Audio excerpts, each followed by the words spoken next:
Comunidad Efesios 3, 14, 15 presenta el mensaje de hoy. Bueno, hermanos, vamos a iniciarnos con nuestro estudio. Quiero que ustedes también hoy participen un poquito más en el estudio. Ustedes recuerdan el salmo que estudiamos en el último estudio bíblico que tuvimos.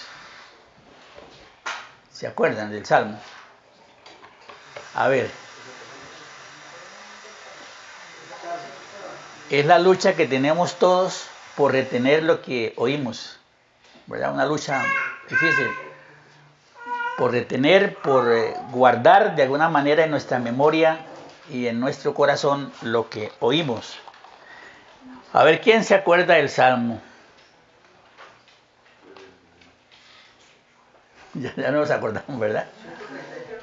El salmo 65, hermanos.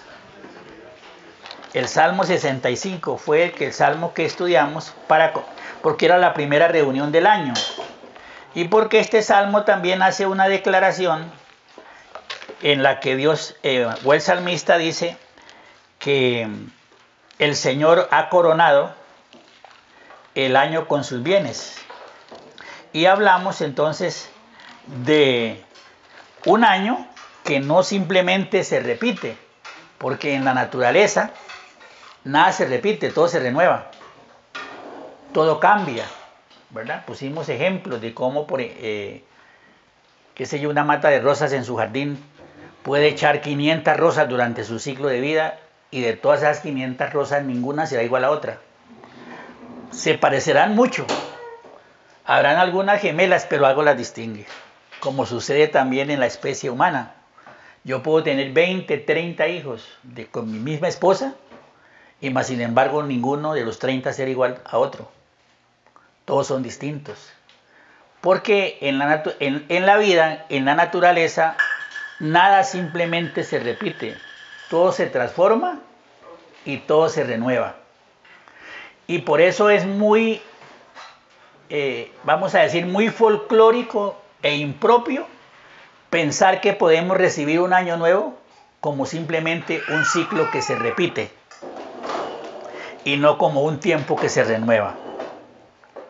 Y por eso dijimos que los cristianos vivimos en un tiempo especial, que es el tiempo de Dios, el tiempo de Kairos, el tiempo de la oportunidad y del desafío.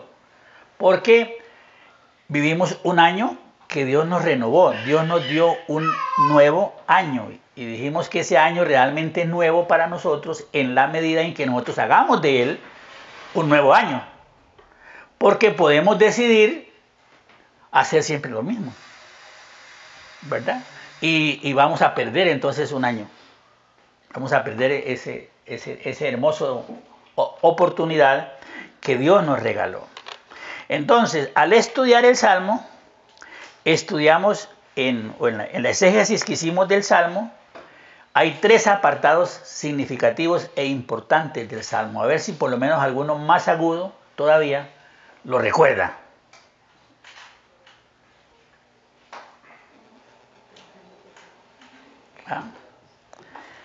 Porque hoy vamos a detenernos en el primero de ellos, que yo simplemente lo dije en aquel momento, pero no lo analizamos a profundidad.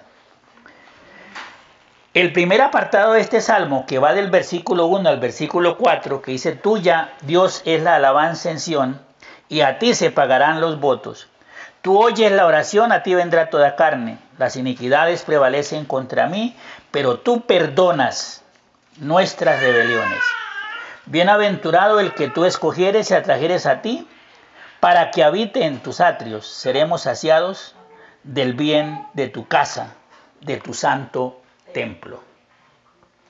Dijimos que parte de esos bienes de que habla el versículo 11, creo, del Salmo, sobre el año coronado con los bienes de Dios, está el bien de su presencia. ¿Recuerdan, hermanos? El bien de su presencia. Es un año en el que Dios garantiza su presencia. Eso obviamente decirlo así escuetamente quizás no nos diga mucho, pero lo que está diciendo Dios es que en este nuevo año, Mario y todos nosotros y nuestras familias cualquier creyente, tiene el privilegio y la oportunidad de vivir y de disfrutar la presencia de Dios en su vida, que se traduce como en 3 o 4 cosas que yo ese día también señalé muy puntualmente. Una es su gracia, su misericordia. ¿Verdad? Tú oyes la oración. Es un año en el que Dios nos ha prometido a todos nosotros escuchar nuestra oración. O sea, no es una decisión mía.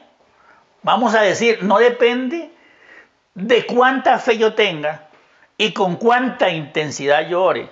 Lo que Dios está diciendo es que sin importar esas cualidades, virtudes que puedan existir en mí y en mi oración, Él ha declarado que en este nuevo año escuchará mi oración. Es decir, que no debemos albergar hoy la mínima duda de que Dios escucha nuestra oración. Ni una duda nos debe quedar de eso.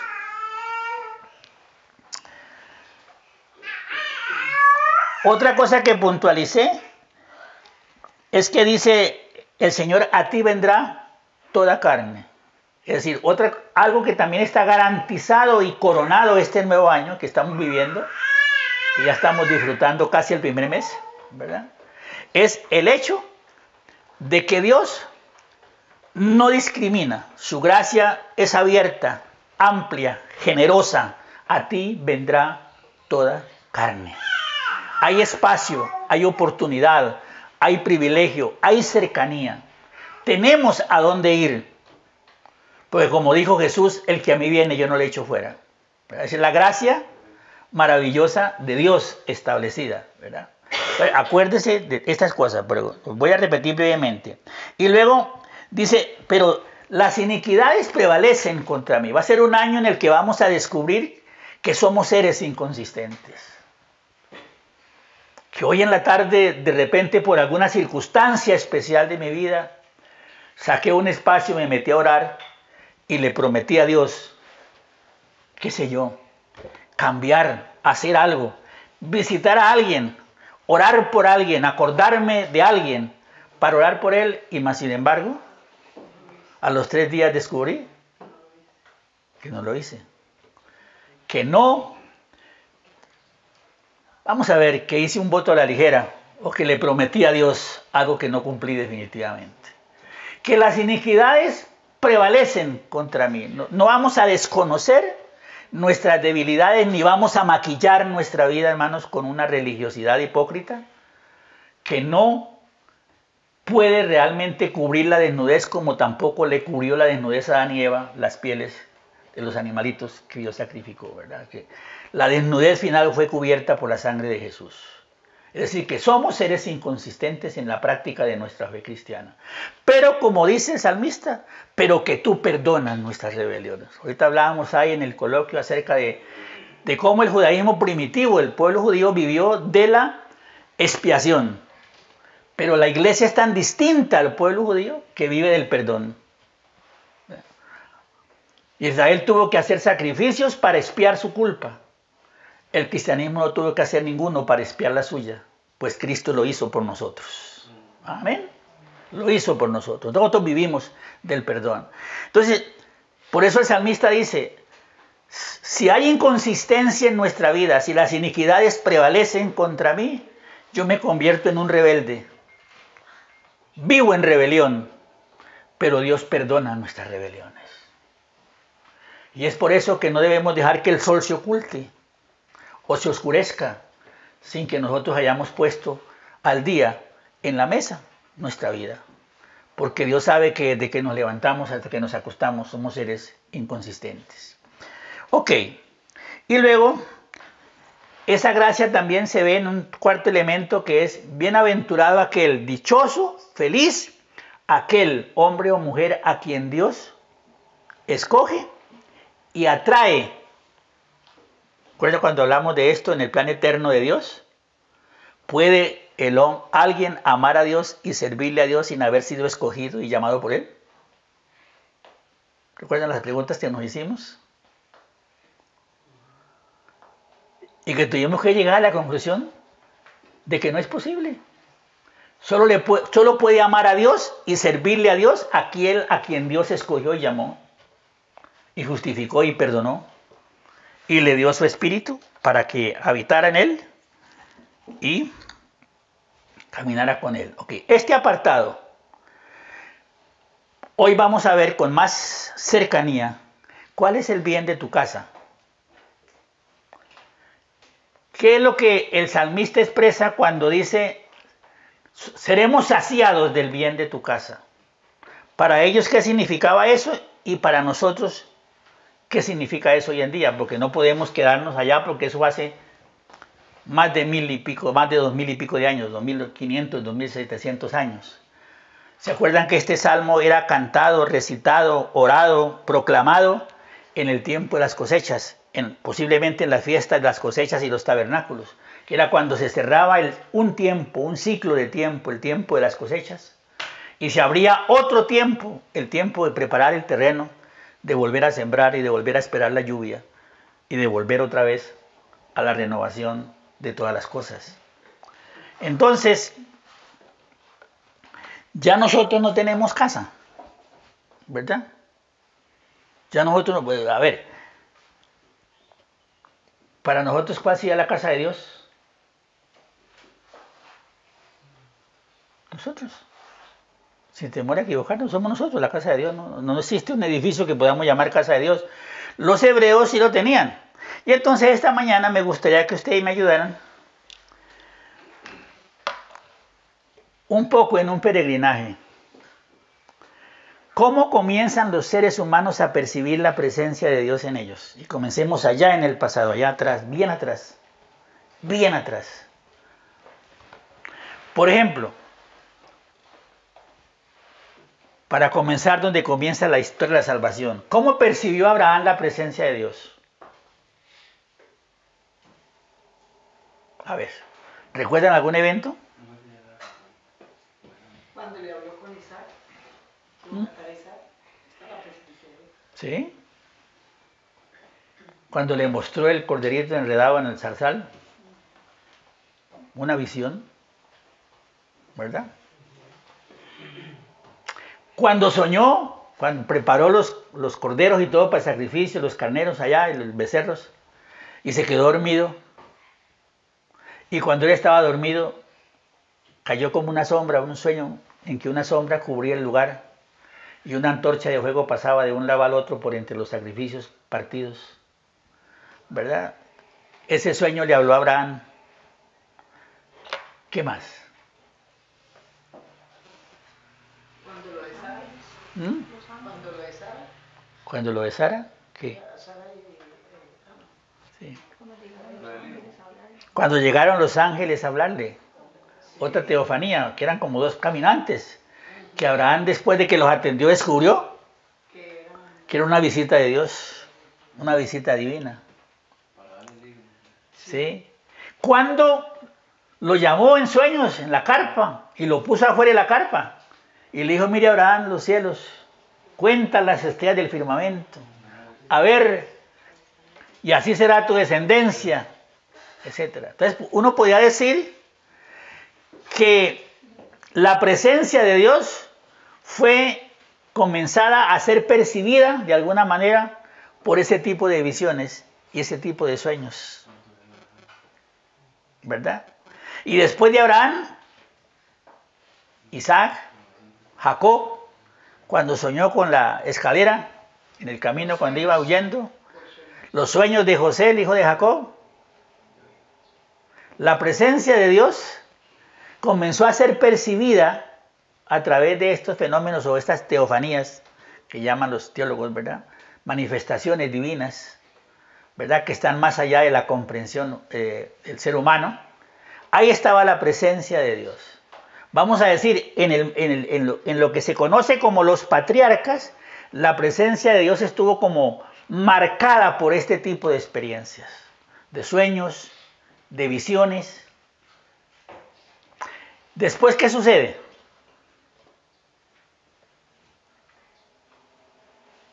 ¿Recuerdan más o menos qué sucedió en la historia del pueblo?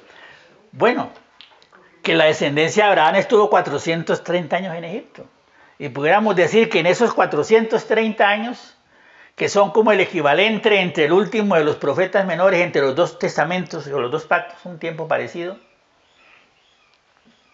no había visión, no habían sueños, cesaron las teofanías y las manifestaciones de la presencia de Dios, y vuelven a ser despertadas cuando Moisés se encuentra con Dios en el monte Orea a través de la zarza. ¿Verdad? Moisés se encuentra con Dios a través de la zarza, a través de la visión de la zarza, y otra vez la presencia de Dios se hace percibida por el ser humano, por el hombre de Dios. Y después de eso, pues usted sabe todo el correr de la historia. Saca Moisés a Israel de Egipto, bueno, el Señor a través de él, y llegan al desierto. En el desierto Dios hace alianza con el pueblo y Dios le ordena algo muy importante al pueblo en relación con su presencia. ¿Quién recuerda qué era?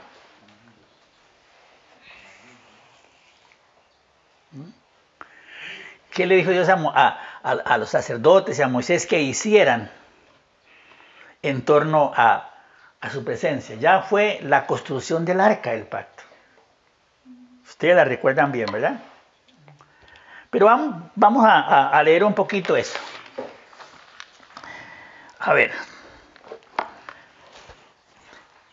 En el libro del Éxodo, Dios le ordena, creo que es en el capítulo 6, vamos allá un momentico al capítulo 6 del Éxodo. No más, yo creo que es más allá del 6. Ya después de que han salido y han tenido la alianza.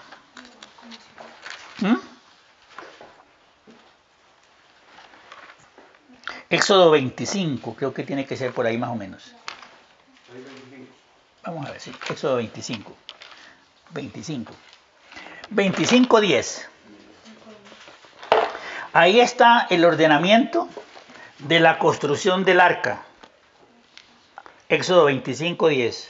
Harán también un arca de madera de acacia y está toda Y entonces dice en el versículo 20, cuando manda poner los querubines, extenderán por encima las alas, cubriendo con ellas el propiciatorio. Estarán uno frente al otro con sus rostros mirándolo hacia el propiciatorio, o sea, donde se ponía la sangre, el sacrificio por los pecados de la expiación. Dice Dios, allí me manifestaré a ti y hablaré contigo desde encima del propiciatorio, de entre los dos querubines que están sobre el arca del testimonio, todo lo que yo te mande para los hijos de Israel. Entonces ya la presencia de Dios se hizo un poco más sedentaria, se recoge y se convierte entonces el arca del pacto en eso tan sagrado que hoy todavía la están buscando, ¿verdad? Porque se perdió y no se sabe a dónde está. Pero ahí los arqueólogos, uno de los grandes sueños de los arqueólogos allá en esas tierras de Israel y Egipto, es poder encontrar algún vestigio del arca de la alianza. ¿Qué había en esa arca? ¿Quién recuerda? ¿Qué mandó Dios que pusieran ahí en el arca? Las tablas de la ley, los estatutos de Moisés. ¿Qué otras cosas más habían? Los mandamientos, creo. Sí, pero había algo más en el arca.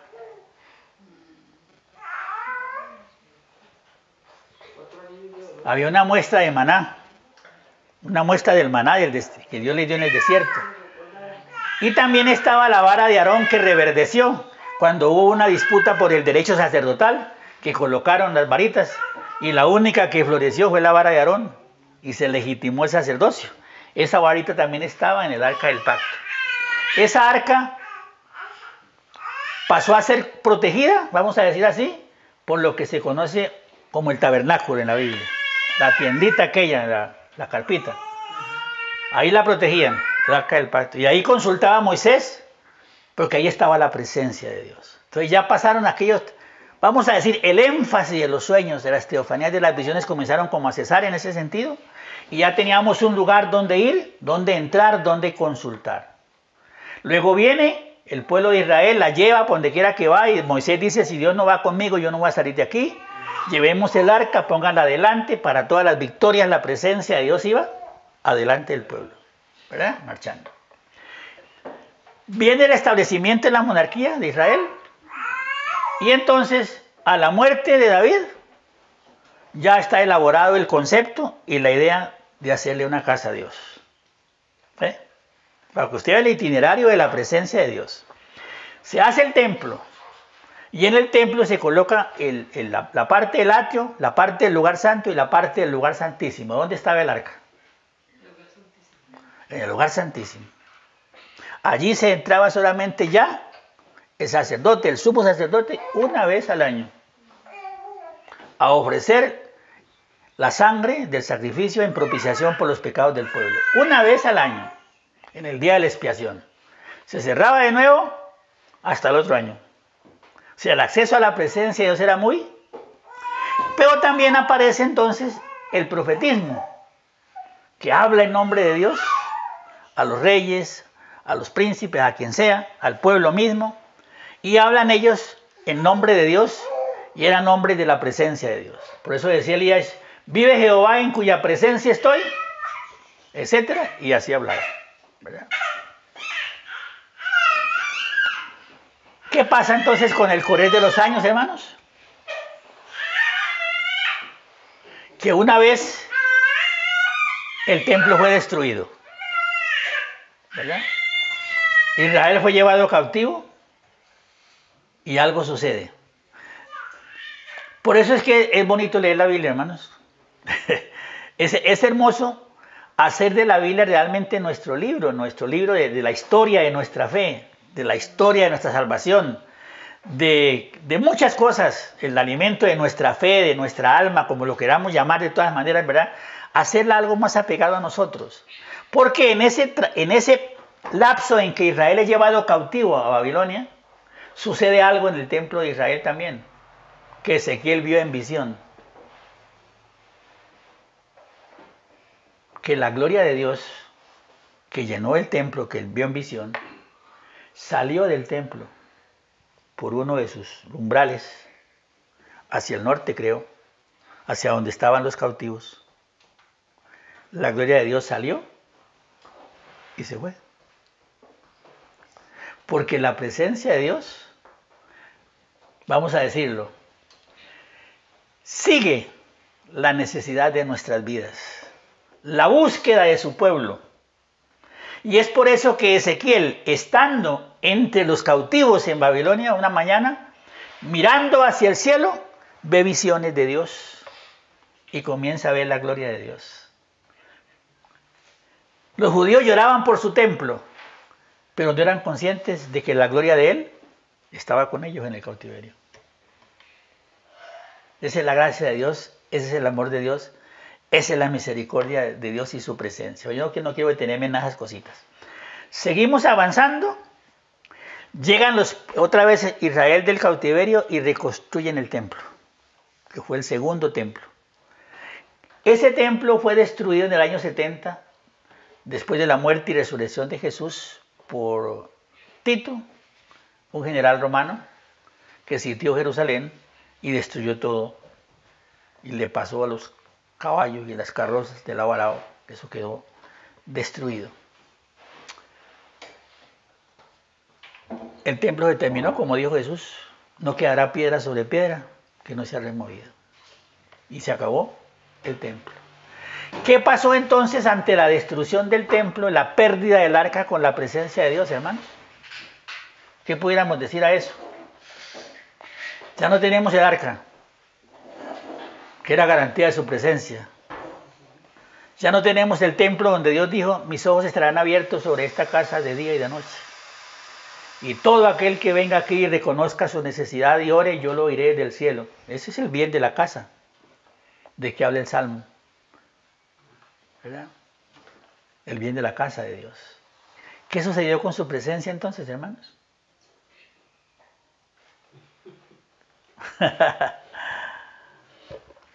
Nos quedamos porque ya no tenía sentido el templo, porque la presencia de Dios se había hecho carne. La presencia de Dios que estaba en el arca con la palabra, con el maná, símbolo del pan del cielo. Jesús dijo, yo soy el pan de vida. Moisés les dio a ustedes maná, pero yo soy el pan vivo que descendió del cielo. ¿Verdad? La varita de Aarón, que estaba ahí legitimando el sacerdocio judío, el levítico y todo ahí. ¿Qué pasó? Jesús era el sumo sacerdote de nuestras almas. La ley, los testimonios, lo que hablaba ahí de todo lo que estaba dentro del arca, la palabra se hizo carne, dice Juan, y habitó entre nosotros y vimos su gloria. Entonces la presencia de Dios se encarna en Jesús. Por eso dice que Él es Emmanuel, Dios con nosotros. ¿Veo, hermanos? Pero resulta que Jesús lo crucifican, muere y resucita y se nos va. Y entonces, ¿dónde queda la presencia de Dios? ¿Dónde queda su presencia? En el Espíritu Santo que nos fue dado. Yo a esto quería llegarle, ¿verdad? A esto quería llegarle. Porque hoy hablamos de la presencia de Dios de manera muy folclórica, muy popular y como muy, ¿verdad? Jalada del pelo, ¿verdad? Es que mira, cuando cantan este coro, yo siento la presencia de Dios. Seguro que sí. Y déjeme decirle que yo también me pasa eso. Yo escucho el canto de, ¿cómo se llama este hermano? De Berríos, ¿verdad? Sí, Dani Berríos, alaba al Señor. Y a mí ese canto me conmueve. O canto por el poder de su amor. O canto Anciano de Días. O canto este otro coro, Esperar en ti. Y uno siente algo especial, vamos a decirlo. Pero también depende de cómo esté usted, ¿verdad? De su disposición. Lo que quiero decir es que yo voy a tal iglesia porque allá se siente la presencia de Dios. ¿Verdad? Ahora Stephanie va con unos amigos para Bogotá, en abril, si Dios quiere. Y sus amigos le dijeron que cuando fueran a Bogotá ellos querían que la llevara a la iglesia el lugar de su presencia. ¿Verdad? Vea usted qué nombre más sugestivo, ¿verdad? El lugar de su presencia. ¿Verdad? Me parece a mí un poco osado. Como pastor uno decir, sí, este es el lugar de su presencia, ¿verdad? Porque entonces cuando los hermanos que están ahí conmigo como pastor salen y se van sin la presencia. Y este pastor, Corso, que es el pastor ahí de Corso de la iglesia, el lugar de su presencia, es un niño que yo conocí como de la edad de Sáxito. ¿Más chiquito? Sí, más pequeñito. Era hijo de un profesor mío en el instituto donde yo estudié. Hijo de un gringo. Sí, hijo de un gringuito. Ya el papá murió, la mamá todavía no. Y Andrés creció y cogió el camino del pastorado y tiene una mega iglesia en Bogotá, pero una mega iglesia, ¿verdad? También enorme, en Bogotá hay iglesias muy grandes. Y se llama el lugar de su presencia. Y aquí en Tiquicia, hermanos, hay hermanos que se desplazan grandes distancias porque van a una iglesia donde según ellos, ahí sí se siente la presencia. Pero ¿qué pasa con la presencia de Dios? Que ya no está en una casa. Que está en usted y está en mí, según el Nuevo Testamento. Porque Dios no habita en casas hechas por manos de hombres.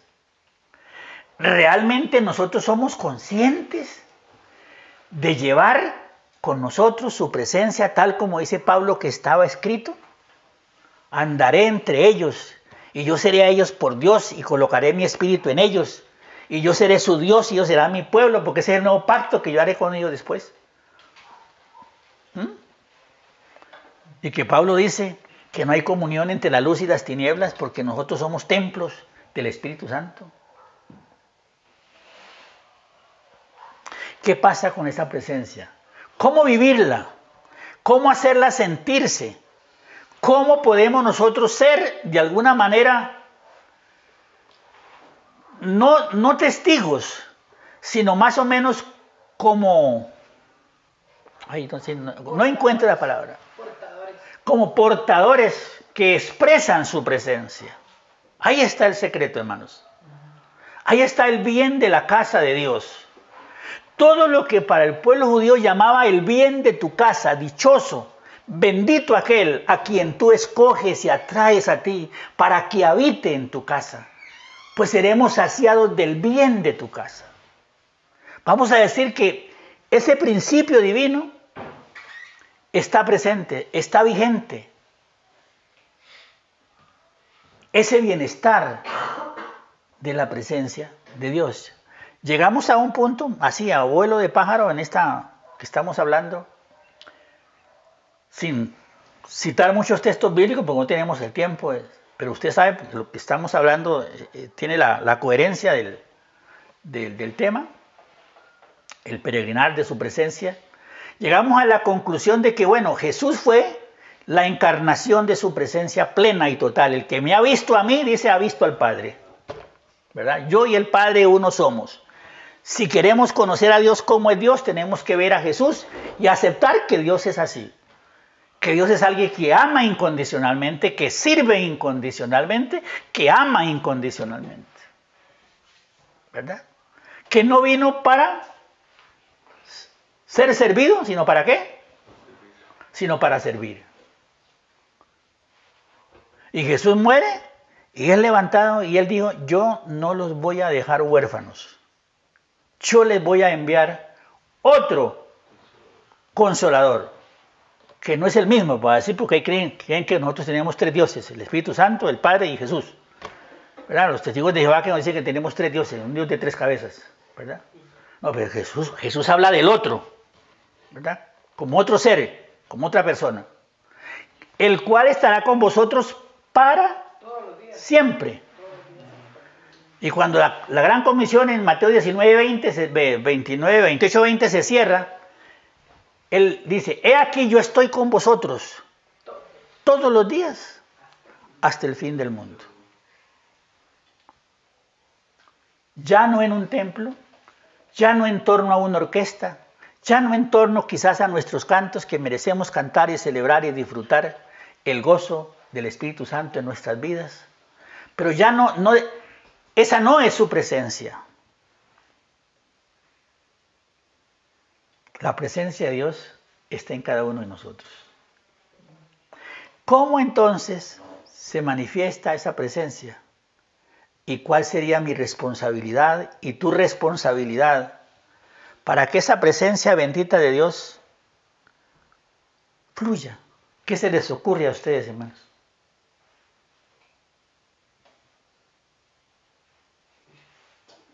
Digan lo que usted piensa, lo que usted sienta. Que en momentos difíciles nos consuela. Uh-huh. Que nos redarguye cuando vamos a hacer algo que no conviene. Hay algo internamente que nos dice, eso está mal. Nos orienta también en decisiones. Uno ora y sabe que Dios como que nos está guiando y sí va bien. Lo que dice la Biblia. Uh-huh. Nos redarguye, nos orienta, nos consuela. Nos da paz. ¿Qué más?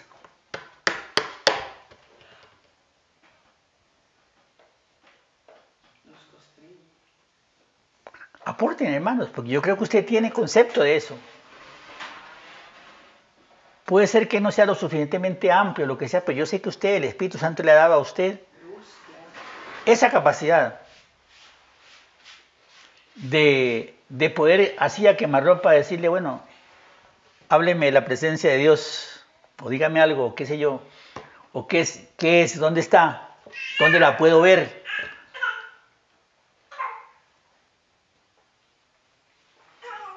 Yo creo que es esa transformación, vamos a ver, no solo de empaparse de conocimiento, sino de aplicar ese conocimiento diariamente, mostrando esa diferencia, que mientras otros rechazan, nosotros aceptamos a los demás. Mientras otros evaden la responsabilidad o son indiferentes, nosotros atendemos esas necesidades. Okay. Con nuestro testimonio que sea guiado. Sí. Con la dirección del Sí. Espíritu Santo. Amén. En estas dos participaciones, la de mi esposa y la del hermano Andrés y el hermano Ares, encontramos dos polos, ¿verdad? Mary trabaja más el polo individual, guiándome, haciéndome sentir cuando he hecho algo malo, ¿verdad? Consolándome cuando estoy triste. La posición de Andrés y de Alex tienen que ver con el testimonio también, ¿verdad? Que a través de nuestro testimonio otros puedan ser conscientes de su presencia y yo sepa que estoy llevando la presencia de Dios. Conste bien que no es llevando una doctrina. Uno cuando va a evangelizar, uno tiene que tener claro eso en el corazón, ¿verdad? Yo no voy a simplemente con un discurso de convencimiento al otro, sino que yo trataré con la ayuda de Dios a través de mi vida y de mi condición hacer tangible, palpable la presencia de Dios en esa otra vida, ¿verdad? Porque hemos hecho lo primero. Yo recuerdo cuando yo estaba pastor joven, yo pensaba que la misión mía era desde el púlpito contestar todas las preguntas que nadie me estaba haciendo, ¿verdad? Sí. Pues sí, yo empecé a hablar, ¿verdad? ¿Sabían ustedes, hermanos, que realmente Jesús tuvo más hermanos? Yo les voy a demostrar esta mañana, aquí está en el Evangelio. Nadie me estaba preguntando si la Virgen era virgen, si tenía más hijos o no tenía. Pero yo consideraba que era mi deber, ¿verdad? Qué sé yo, contestar todas esas preguntas. Pero vamos al pasaje clave de esto, hermanos. Gálatas, capítulo 5. Gálatas, capítulo 5. Que tiene como título el versículo 16 en adelante, las obras de la carne y el fruto del Espíritu. Ahí está. Acuérdense que llegamos a la conclusión de que hoy la presencia de Dios está en la presencia del Espíritu Santo, ¿verdad? Que para muchos es milagros, para otros son lenguas, para otros es profecía, para muchos son esas manifestaciones, ¿verdad? Pero siguiendo la línea de Jesús, realmente el árbol bueno se conoce por sus frutos, ¿verdad? Entonces vamos a hacerle caso a Jesús. Y entonces dice aquí, digo pues, andad en el Espíritu y no satisfagáis los deseos de la carne. Porque el deseo de la carne es contra el Espíritu y el del Espíritu es contra la carne. Y estos se oponen entre sí para que no hagáis lo que quisierais. Pero si sois guiados por el Espíritu, no estáis bajo la ley, ¿verdad? Ya usted sabe lo que el término ley encierra. Nos encierra la ley. Manifiestas son las obras de la carne, que son adulterio, fornicación, inmundicia, lujuria, idolatría, hechicería, todo lo que los 10 mandamientos dicen, ¿verdad? Envidias, homicidios, borracheras, orgías, cosas semejantes a estas. En cuanto a esto, os advierto que ya os he dicho antes que los que practican tales cosas que dice, no heredarán el reino de Dios, ¿verdad? Los que heredan el reino de Dios son los que hoy son templo de Dios en el Espíritu Santo, ¿verdad? Los hijos de Dios. Pero el fruto del Espíritu Santo es, ¿qué dice? Amor, gozo, paz, paciencia, benignidad, bondad, fe, mansedumbre, templanza. Contra tales cosas no hay ley. Es decir, la bondad no está regulada. Es decir, Graving no es que sea bondadoso hasta aquí, porque de aquí para allá está prohibido ser ya más bondadoso. No, ya es demasiado. ¿Verdad? Ya se pasa, ¿verdad? Yo amo, pero hasta aquí, porque si amo de aquí más para allá es peligroso, ¿verdad? Ya no me arriesgo. No sirvo porque eso ya sería caer bajo y ser más un sirviente, un servil que un siervo, ¿verdad? Entonces, mejor, no. O sea, el amor, la bondad, la paciencia, la benignidad, etcétera, no tienen regulación, no tienen límite. Así que el creyente es portador de la presencia de Dios en la medida en que pueda manifestar este fruto del Espíritu Santo en su vida. Todo acto de bondad que haga hacia alguien dejará claro que yo, usted, quien lo ejecute, lleva la presencia de Dios en su vida. Todo acto de amor, todo acto que pueda transmitirle la alegría y la paz a quien la ha perdido, de parte de cada uno de nosotros. Ustedes saben que siempre, de lo que ustedes dejan ahí en una cajita para esto del desayuno, yo siempre aparto una ofrenda para dársela a alguien. Alguien que yo encuentre, ¿verdad? De la última reunión,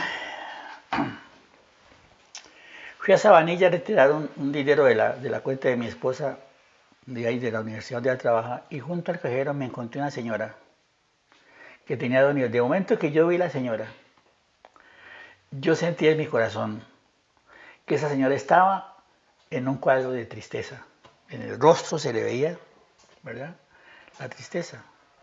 Claro, uno tiene que ser respetuoso, ¿verdad? Pero algo que aprendí ya es que yo saqué la ofrenda, le dije, mire señora, perdóneme, no lo tome a mal. En primer lugar, yo soy un pastor cristiano. En mi casa hace una reunioncita de desayuno y ahí la gente que va deja una ofrenda. Y de esa ofrenda yo aparto lo que sobra para dárselo a alguien que yo siento en mi corazón que se lo debo dar. ¿Usted me lo recibe? Me dijo sí. Pero yo fui un poquito más allá de eso, de ese acto, que ya de por sí es un acto bueno, pero como dijimos la vez pasada, el bien tiene su valor agregado. Entonces le puse la mano en el hombro. Le dije, tome señora, espero que Dios la bendiga y que esta ofrendita le ayude para algo. Y en el momento que yo le puse las manos en el hombro y le entregué los billetitos a la señora se le aguaron los ojos. Quizás esa señora podía ser que necesitara ese dinero, pero quizás necesitaba el cariño de alguien. Alguien que le pusiera la mano a pesar de que es una extraña, una desconocida, y le brindara cariño, y le brindara afecto. Por eso yo creo en mi corazón hoy, que esos gestos de bondad, esos gestos de misericordia, de amor, de fortaleza, son quizás las únicas pequeñas semillitas que le hablan a la gente de que todavía hay hombres y mujeres en los que es posible encontrar la presencia de Dios. Cuando usted trata a otra persona, aunque usted no la conozca, pero le puede dar la acogida, la cercanía, el cariño, el afecto. La presencia de Dios se traduce hoy, o se hace visible hoy, a través del fruto del Espíritu Santo, que fluye de manera espontánea a través de nuestras vidas. No busquemos su presencia en otro lugar porque no la vamos a encontrar. Desde el momento que la presencia de Dios se hizo carne, es la única forma de percibirla y de sentirla y de vivirla. No hay otra. No hay presencia de Dios en un canto, no hay presencia de Dios en un altar por más lindo que sea, no hay presencia de Dios en un conjunto musical por más fino que sea. Hay presencia de Dios donde el fruto del Espíritu Santo se ve. Y acuérdese que ese bien de su casa no se trata de santos perfectos, se trata de personas que, como dice el Salmo, las iniquidades prevalecen contra nosotros, pero no nos pueden acabar, como dice Pablo. Podemos estar caídos, pero no destruidos. Nos levantamos porque Él perdona nuestras rebeliones, porque hay gracia en Él, porque nos escogió, porque nos atrajo a Él para llenarnos del bien de su casa, que es el bien de su presencia. Y el bien de su presencia está descrito aquí. No son ni siquiera los dones del Espíritu Santo, hermanos. Perdónenme. Yo honro y respeto la doctrina de los dones del Espíritu Santo. ¿Quién más? ¿Cómo no van a tener uno dones de sanidades, de milagros, de todo? Pero hay milagros sin amor. Hay señales sin amor. Hay muchas cosas que carecen de la presencia de Dios, que uno la ve. Uno ve, ¿verdad? Y se sanó y lo saco con la cama y lo pongo frente a la pantalla de la televisión y lo puedo correr para allá y para acá y todo, y exhibimos eso. Como algo que legitimaría mi ministerio, pero quizás no legitime tanto la presencia de Dios. Entonces, hermanos, estamos viviendo este año y yo les ruego, no olvide esto, no lo olvide, porque no hay que hacer un esfuerzo grandísimo para que eso ocurra. Es simplemente ser conscientes de que donde estemos somos portadores de tu presencia. Que por lo tanto debemos hablar lo que edifica, hacer las cosas que bendicen. Me alegra mucho lo que estás haciendo, Mario, con tus hermanos. Me parece que eso va en esa línea. Que por ahí llegamos al punto de su presencia. Porque cuando damos, recibimos. Porque hay un montón de cosas colaterales. Los dones del Espíritu Santo nos capacitan para el servicio. Pero el fruto del Espíritu Santo nos identifica. Usted puede ser un cristiano sin ningún don, pero no puede ser cristiano sin ningún fruto. Porque el fruto es como la cédula de identidad de los hijos de Dios. Sí, yo no puedo entender, no se me ocurre pensar que haya un cristiano amargado, que haya un cristiano sin bondad, sin gozo, sin paz, sin amor. No puede ser. Puede ser que yo no tenga un ministerio, no sea un pastor, no sea un profeta, no sea, qué sé yo, un evangelista. Puede ser que yo no sea un sanador, no tenga ningún don de lengua, no tenga nada de esos dones. Pero lo que sí no puedo es ser un hijo de Dios sin el fruto del Espíritu Santo. Porque el que no tiene el Espíritu de Cristo, que dice Pablo, no es de él.